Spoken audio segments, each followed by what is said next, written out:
Hello world, welcome to our channel Coders Essay.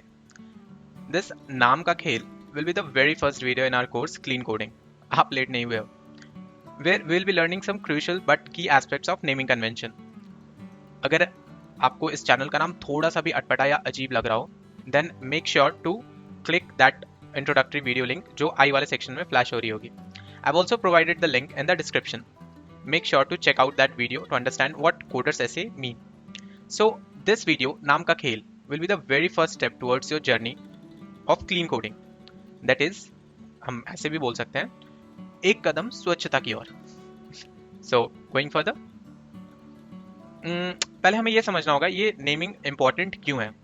उनका नामकरण करने से पहले हमें क्यों सोचना चाहिए. So चलिए एक छोटी सी स्टोरी सुनते हैं, फिर then we'll directly jump into the rules and regulation of naming convention.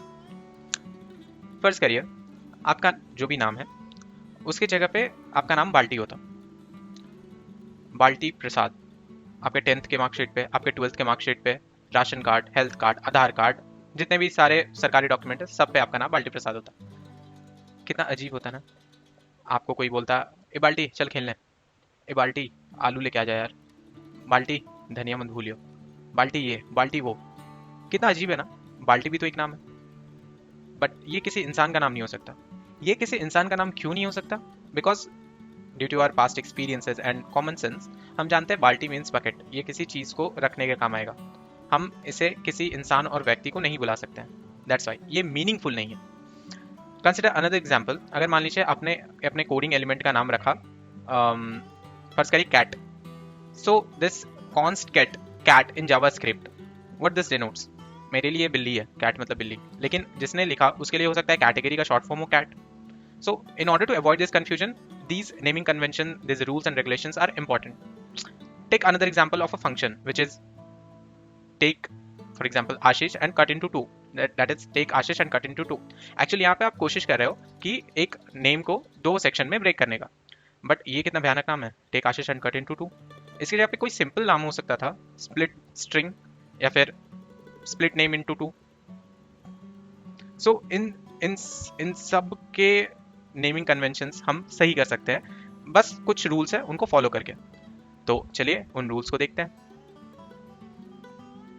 हाँ, मार्टिन फोलर का एक कोट याद आ गया जो कि मैंने यहाँ पे लिख के रखा था क्योंकि मैं भूल जाता.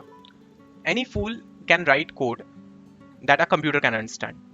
Good programmers write code that humans can understand.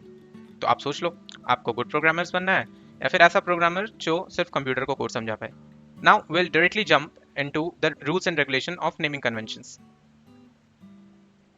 So यहाँ हमारे पास कुछ रूल्स है. 1 2 3 4 5 6 7 8 9 10 11 12 रूल्स. ये थोड़ा ज़्यादा हो गया ना. एक्चुअली इन सारा रूल्स का एक ही मोटिव है, टू प्रोवाइड मीनिंगफुल नेम्स. तो चलिए धीरे धीरे इन सारे रूल्स को कवर करके समझते हैं. Use intention revealing names. The name you use in your code must be clear and understandable. Choose descriptive and ambiguous names. You should focus on the principle of least surprise. Write code that other people would expect and try not to surprise them with some clever complexities. The name of a variable, function or class should always answer all the big questions, like it should tell why it exists, what it does. Use intention revealing names का एक ही मतलब है, आप जो variable या function या classes आप जिस भी कोडिंग एलिमेंट का आप नामकरण कर रहे हो वो क्लियर होना चाहिए, उसका इंटेंशन क्लियर होना चाहिए. तो चलिए कुछ एग्जांपल से समझते हैं. अब हमारे पास ये है कॉन्स्ट डी.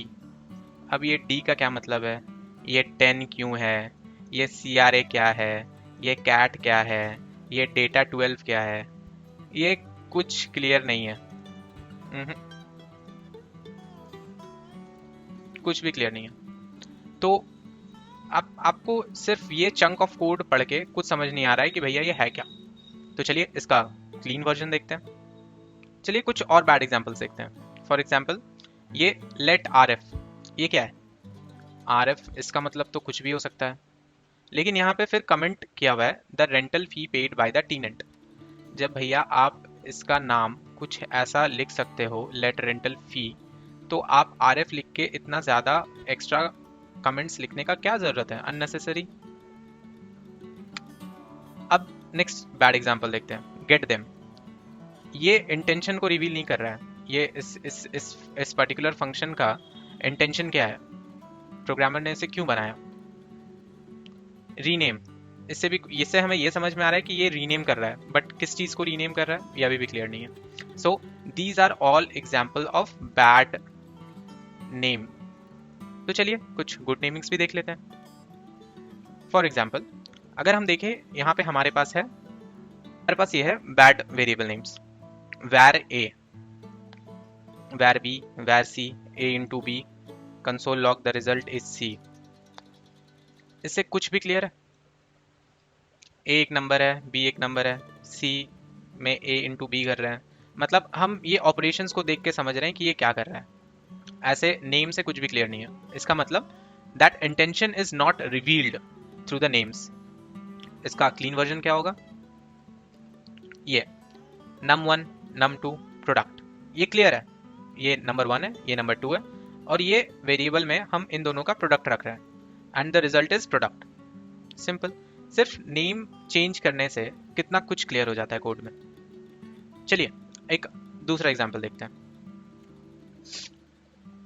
कैलकुलेट टैक्स, इस नेम से ये क्लियर है कि it deals with computation of taxes, but as soon as we go inside this function var x, var y, var z, और यहाँ पे कुछ हमारे पास अर्थमेटिक ऑपरेटर्स है जो कि इन पे लगे हैं, एंड रिटर्न z, कुछ भी क्लियर है कि ये कर क्या रहा है? मुझे तो क्लियर नहीं है। तो चलिए इसका क्लीन वर्जन देखते हैं। कैलकुलेट टैक्स सही है, वैर टैक्स अमाउंट क्लियर है यहाँ पे कि ये टैक्स अमाउंट कैलकुलेट कर रहा है, चाहे कैलकुलेशन कुछ भी हो बट ये टैक्स अमाउंट कैलकुलेट कर रहा है। टोटल अमाउंट, ये क्लियर है कि ये अमाउंट टोटल है, तो हम ये टोटल अमाउंट रिटर्न कर रहे हैं। अब अगर हम इस साइड देख लें तो सब कुछ क्लियर हो जाएगा कि हमारे पास प्रिंसिपल इंटू टैक्स बाय 100 है, प्रिंसिपल प्लस टैक्स अमाउंट को जोड़ दिए हैं क्योंकि हमें टोटल अमाउंट चाहिए था। यहाँ पे हमारे पैरामीटर्स नेम भी क्लियर है, प्रिंसिपल एंड टैक्स रेट। कितना ईजी हो गया, हमें ज़्यादा दिमाग भिड़ाने की ज़रूरत ही नहीं है, हमें कॉम्प्लेक्स कैलकुलेशन अर्थमेटिक्स को देखने की ज़रूरत नहीं है। Directly from the naming it is clear कि ये किस बारे में, ये किस बारे में, और हम रिटर्न क्या कर रहे हैं। अगर अभी भी आपको थोड़ा सा कंफ्यूजन है तो चलिए एक और एग्जांपल देख लेते हैं।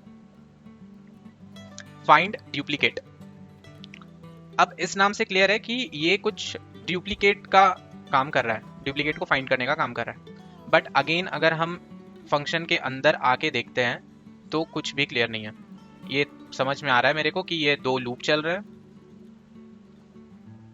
इफ ये कोई कंडीशन है जो कि कंपेयर कर रहा है, फिर यहाँ पे कुछ ऑपरेशंस परफॉर्म हो रहे हैं, फिर if z is greater than 0 तो ये डुप्लीकेट है, डिस्टेंस है कुछ। ये इतना मेरे को क्यों देखना?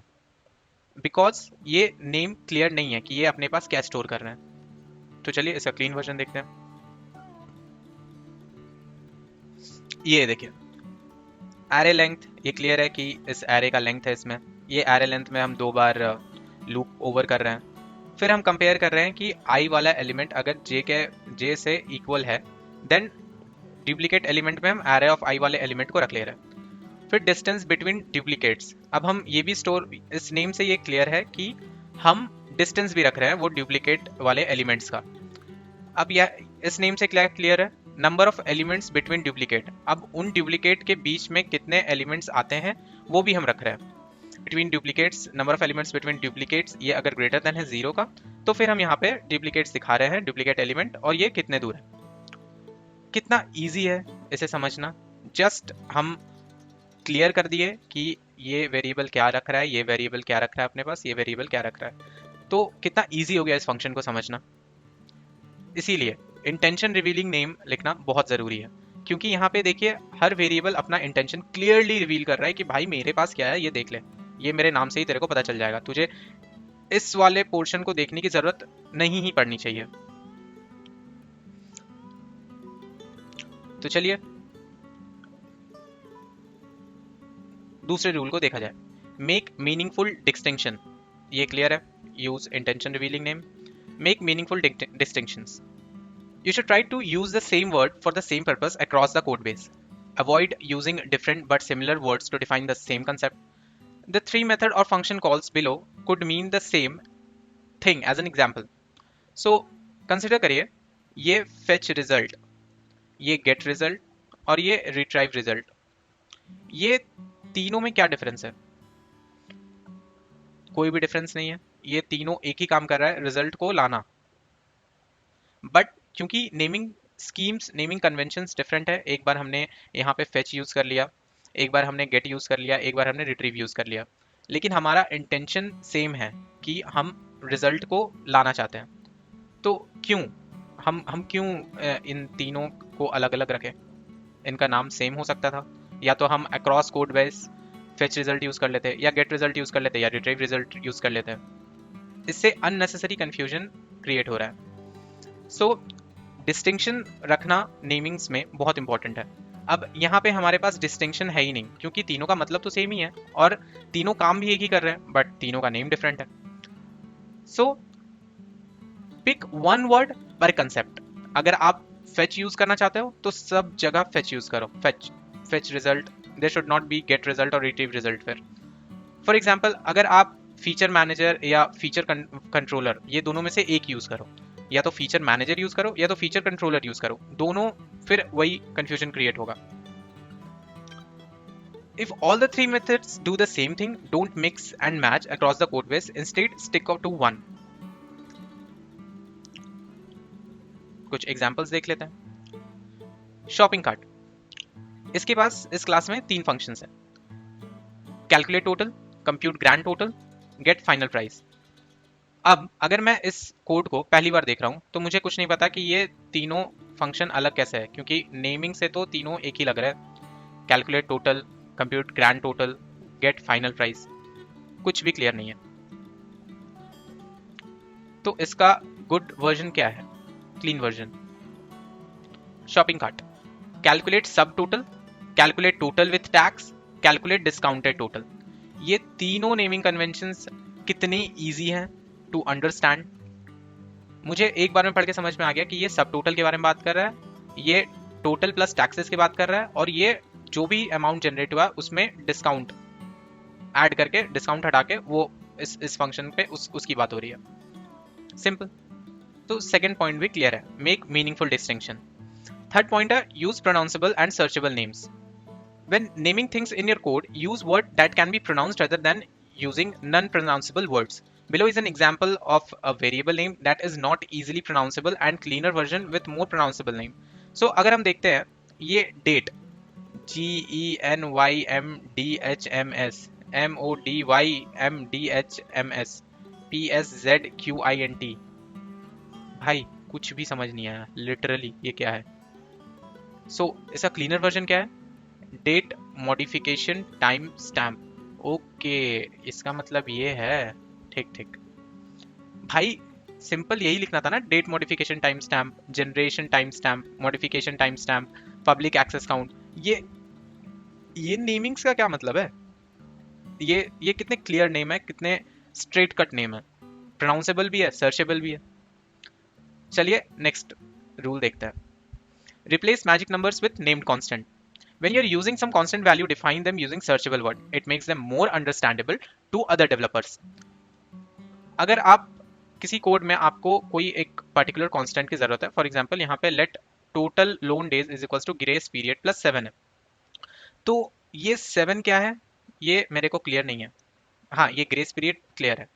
So instead of using this 7 directly, we can make it a named constant, number of days in week, total loan days, grace period plus number of days in a week. अब आप इस पर्टिकुलर कांस्टेंट को कितने जगह पे भी use कर सकते हो। अब सिंस आप इसी पर्टिकुलर वेरिएबल नेम को रीयूज करेंगे हर प्लेस पे, अगर हमारे पास कल रिक्वायरमेंट आए कि हमें इस नेम नंबर को चेंज करना है, for example 7 to 8, I know week में 7 डेज ही होते हैं, I am just talking about an example, तो हम सिर्फ एक ही जगह पे ये नंबर 8 को चेंज कर देंगे, हमें वो सारे प्लेसेस पे जाके चेंज करने की जरूरत नहीं है। दैट्स इट, हमारा काम हो गया। तो चलिए नेक्स्ट रूल को देखते हैं। Don't append type information. Actually पहले के ज़माने में मैं भी इसी ज़माने से हूँ, पहले के ज़माने में मतलब मैंने नेट पे कहीं देखा था कि हम हंगेरियन नोटेशंस फॉलो करते थे। हंगेरियन नोटेशंस क्या है? ये हम किसी भी वेरिएबल नेम के बाद उसके टाइप का इन्फॉर्मेशन वहाँ पे लगा देते थे। For example first name string, last name string, account list it's a list, name string, salary, float, ये पहले फॉलो होता था जब हमारे पास टाइपिंग्स नहीं थे, जैसे वेरिएबल टाइपिंग्स। अब हमारे पास एक टाइपिंग लैंग्वेज है जो स्टैटिक या डायनेमिकली टाइप्ड है, सो हम अब ये हंगेरियन नोटेशन फॉलो नहीं करते हैं। Instead of writing first name string, we can directly use let first name, let last name, account name, salary. We don't have to append the type information at the last. Next rule क्या है? Don't be offensive और don't be a comedian. So अगर हम देखें, अगर कहीं पे आपने इस फंक्शन को देखा, जैसे हमने बनाया था take Ashish and cut into two, ये सेम है। Function kill them all, function वैक्ट। सो इन फंक्शंस से क्लियर तो है कि क्या हो रहा है, बट ये कितने ऑफेंसिव वर्ड्स है, किल, वैक्ट। इंस्टेड हम क्या यूज कर सकते हैं? Delete all user, delete item. ये क्लीन भी है और ये सुनने में भी प्लीजेंट लग रहा है। सो यहाँ पे मैंने मेंशन किया है, remain professional in how you name things in your code, don't be offensive और try to be a comedian by giving a variable a funny name. Remember, you're writing production code that other future software developers will need to understand easily. Your naming convention should be generic and should not include any cultural slang. Next rule, be positive. So ये उतना important नहीं है, but since we are going through each and every rule, so that's why I've included it here. Try to show positivity via your coding. मैं जानता हूँ बहुत लोग इस चीज से साइड हटना चाहेंगे बिकॉज कॉर्पोरेट में पॉजिटिविटी, खैर पढ़ते हैं। So try to use words like is disabled should become is enabled, should not show should become should show. So इस these two words are negative words, but here these two words are positive words. So instead of using negative words, we should promote the use of positive words. Yeah, be positive. Avoid disinformation and encoding. For example, don't refer to a group of account as account list where it is actually not a list. So list, जहां तक मैं जानता हूं, एक data type है जावा में। So account list is actually not a list. Instead वो एक एरे हो सकता है, बट अकाउंट लिस्ट आप इसलिए यूज कर रहे हो क्योंकि वो अकाउंट्स का इंफॉर्मेशन रख रहा है, अकाउंट्स, बहुत सारे अकाउंट्स का, but it is actually not a list. So ये तो एक डिसइंफॉर्मेशन हो गया ना। Instead name it account group or accounts or bunch of account. Avoid unnecessary encoding of data types along with the variable name. Same जो हमने पढ़ा था, क्योंकि यहाँ अकाउंट लिस्ट भी तो एक लिस्ट, वेरिएबल लिस्ट ये डेटा टाइप का है। It may not be necessary when where it is very well known to the entire world that it is an employee context. The name is going to have a sequence character. The same goes for salary, which is a decimal or float. यहाँ पे जो है name shouldn't need comment. अच्छा एक बात बताओ, अगर हम किसी कोडिंग एलिमेंट का नेम दे रहे हैं, सो उसके बगल में जो कमेंट हम लिख रहे हैं उसका क्या इंपॉर्टेंस है? Make that particular naming itself very clear. Like for example यहाँ पे हमने time out is equals to 5 use किया है और हम बताना चाह रहे हैं प्रोग्रामर को that this 5 is in seconds. So भैया आप यहीं पे लिख लो direct time out in seconds, यही क्लियर है। Instead like let's, as already addressed in our article on comments, name shouldn't need comments. ये comments कभी नहीं होना चाहिए। Going to the next rule, add meaningful context as a last resort. आप कहीं पे कोड कर रहे हो, आपने एक क्लास बनाई है फॉर एग्जाम्पल स्टेट नाम की, ठीक है। अब उस स्टेट में अगर आप एक फील्ड रख रहे हो address, this make sense because state के अंदर वो एक पर्टिकुलर एड्रेस हो सकता है, बट अगर आप ये एड्रेस एक एंटायर कोड बेस के पेरेंट लेवल पे बना रहे हो, then that address could be anything.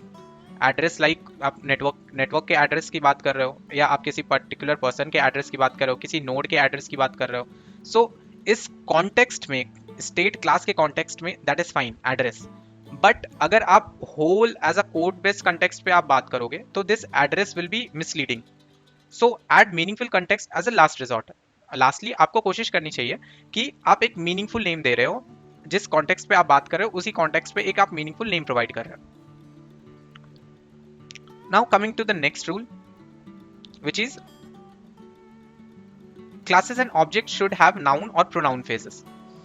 एक बात हमेशा क्लियर रखना, क्लासेस और ऑब्जेक्ट के जो नेम होंगे वो हमेशा आपको नाउन या नाउन के फ्रेज रखने हैं। अब ये नाउन और नाउन के फ्रेज क्या है?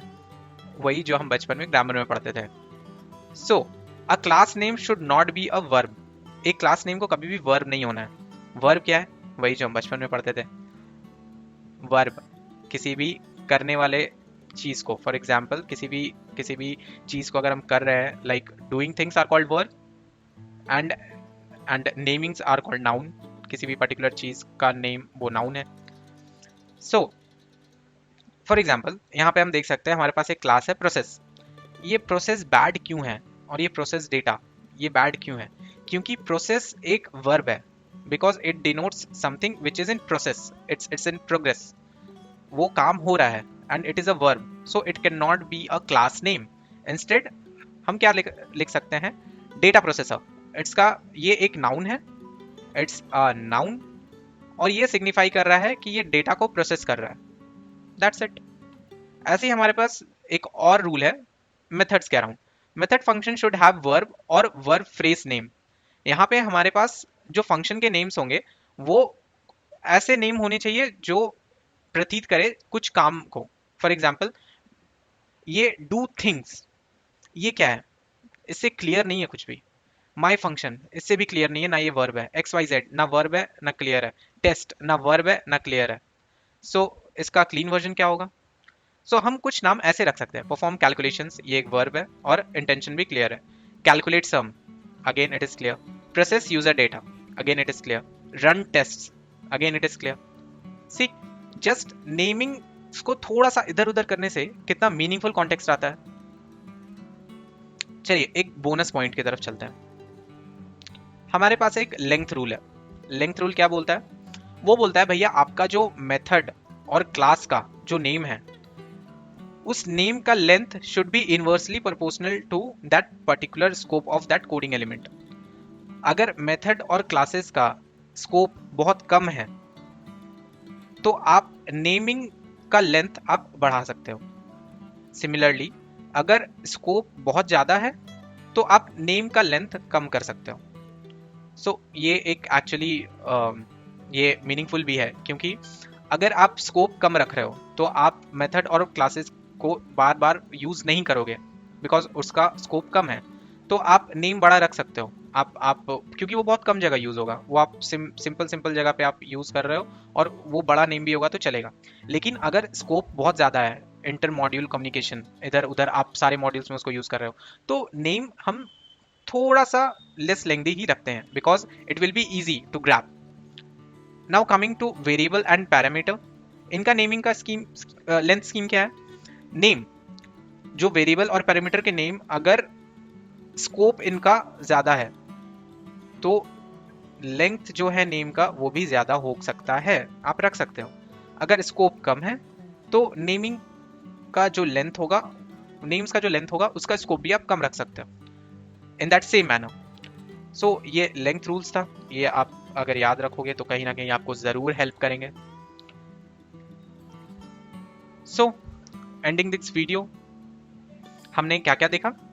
हमने देखा use intention revealing name, use meaningful distinction, use pronounceable and searchable name, replace magic numbers with named constant, don't append type information, that Hungarian notation that I've told you, don't be offensive or don't be a comedian, be positive is not, is disabled to is enabled, याद है ना?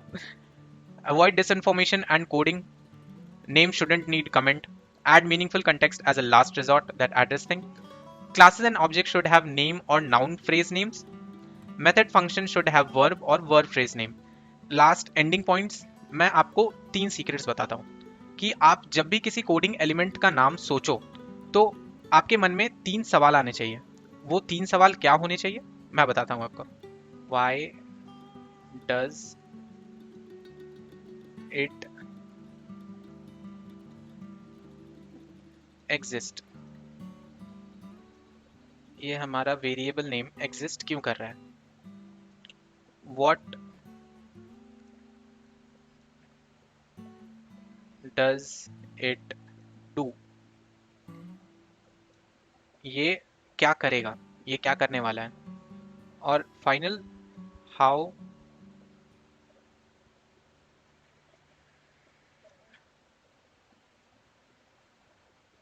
और final how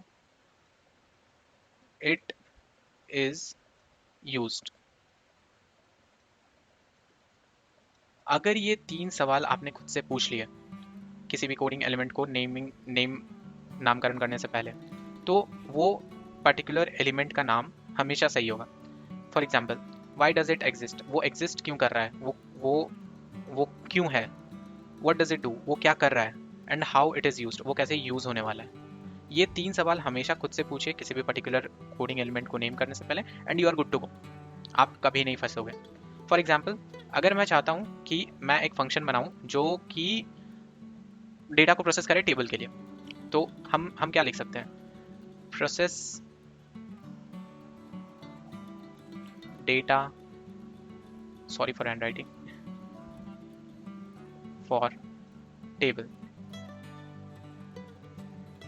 और यहाँ पे हम data डाल सकते हैं, इनकमिंग डेटा। सो इससे इस नेम से ये क्लियर है कि ये जो इनकमिंग डेटा होगा उसको प्रोसेस करेगा टेबल के लिए। That's it. So I hope आप समझ गए होंगे कि नेमिंग क्यों इंपॉर्टेंट है, आपको किन किन चीज़ों का ध्यान रखना चाहिए। I will be posting all this stuffs in the comment section आपके लिए, आप वहाँ से डाउनलोड कर सकते हो, आप वहाँ से देख सकते हो, और आप समझ सकते हो कि ये सारा नेमिंग कन्वेंशन, ये जो भी रूल्स एंड रेगुलेशंस है ये क्यों है, इसे कैसे अप्लाई करें, ये आपको क्लियर होगा। सो टिल देन, चलिए नेक्स्ट वीडियो पे मिलते हैं, दैट इज फंक्शंस की लीला। There will be covering all the important aspects of function writing, function कितना लंबा होना चाहिए, फंक्शंस की कॉम्प्लेक्सिटी क्या होनी चाहिए, फंक्शंस की नेम कैसे होनी चाहिए, नेमिंग स्कीम क्या होनी चाहिए फंक्शन की, will be covering all those. तब तक के लिए stay healthy and do coding. हक से बाय बाय।